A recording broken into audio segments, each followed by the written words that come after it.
Okay, so now we're on step 3. This is where things get increasingly interesting. All right, so now what you're going to do is you're going to answer this question. How will you know when you achieve your outcome? What will you see, hear, and feel? Write down 2 to 3 things you will see, 2 to 3 things you will hear, and 2 or 3 things you would feel when you achieve your outcome. So to make this more clear, let me show you what I mean exactly in these examples, okay? So again, using the example, make more money, 10K a month, okay? This person puts down, they would see large deposits on their bank statement, okay? Again, the question is, how will you know when you achieve your outcome? What are you going to see? Okay, so now you're going to pretend that your outcome is already real and you're going to imagine what you would see. Okay, they also put down they would see a smile on their wife's face. They put down see an increase in clients each month. Okay, now we go on to hear. What are they going to hear when they achieve their outcome? They're going to hear their wife tell them how proud she is of them. Okay, they're going to hear their friends congratulate them on the success of their business. They're going to hear their clients telling them how satisfied they are with their service. Okay? What is he going to feel? He's going to feel confident, feel relaxed, feel excited.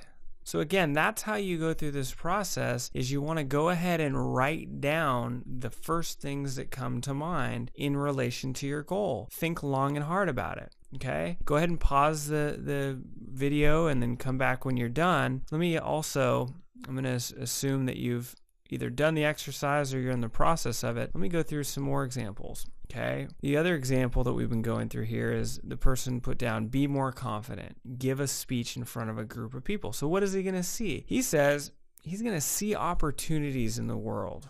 All right, again, you've achieved the outcome. Now what do you see? He said he's going to see the world as mainly a good place. Interesting. See people reacting to him with respect. What is he going to hear? He's going to hear his friends tell him that he seems more confident. He's going to hear his boss tell him he likes his energy and boldness. He's going to hear the loud applause from the audience after his speech. Okay? What is he going to feel? He's going to feel exhilarated.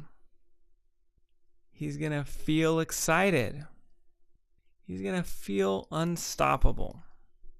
So again, the way that you do this portion of the exercise is you simply imagine yourself having already achieved your goal and start answering those questions. What are you going to see? Write down 2 or 3 things. What are you going to hear? What are you going to feel?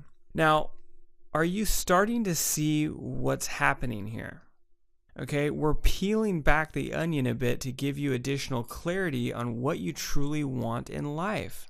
You see, most of the time, what we think we want is only a thin veneer over our true desires.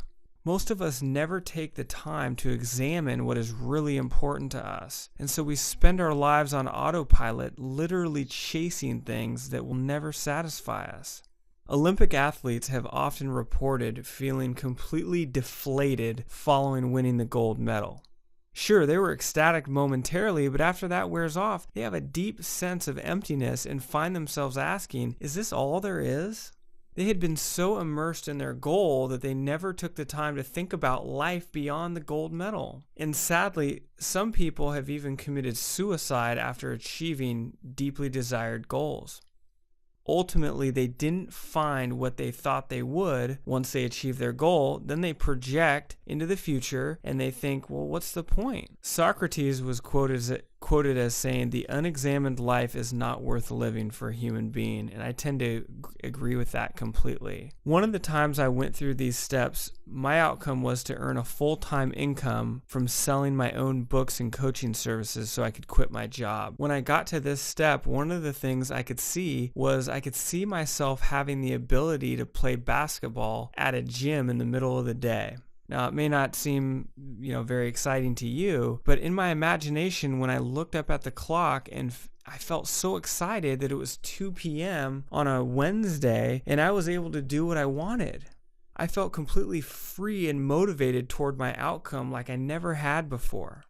That's partially the value and the power of this process. If you follow through and give this a sincere effort, you can uncover what truly motivates you, which is often hidden in little things like that. Another reason for this step is that it allows you to try on what life would be like having achieved the outcome that you think you want, to really get a sense of what's it like to experience that outcome firsthand. Some people find that they don't like what life would be like having achieved their initial outcome, and they make a new choice. Others find an increased sense of energy and motivation. Also, this gives you a chance to have definite signposts that will indicate that you're on the right track towards your income. As the example of the person earning $10,000 a month, when they start seeing large deposits in their account and they start seeing the smile on their wife's face, those are definite signposts that are going to further propel them towards their goal. Okay, some of these questions may seem a little strange, or they seem sort of, a non-traditional approach to, I wouldn't even really call it goal setting, just sort of goal or outcome analysis. And there's a reason for that. I mean, the reality is that most people really never take the time to really think about things like this. And sadly, they find out that once they get to their outcome, that it wasn't like what they had hoped for. They didn't get what they were hoping to from it. So my philosophy is, not only is it going to give you more motivation to really get in tune with what you're really wanting right now, but again, if you just determine that once you really start thinking about what your life would be like once you've achieved your outcome, if it's not what, it doesn't start looking and feeling and sounding the way that you had hoped, or that you were kind of initially thinking, well, better to find that out now than after you waste all that time and effort. So once you have 2 to 3 things that you would see once your outcome is achieved, 2 to 3 things you would feel, or 2 to 3 things, and 2 to 3 things you would hear. Once you have that down, join me in step 4.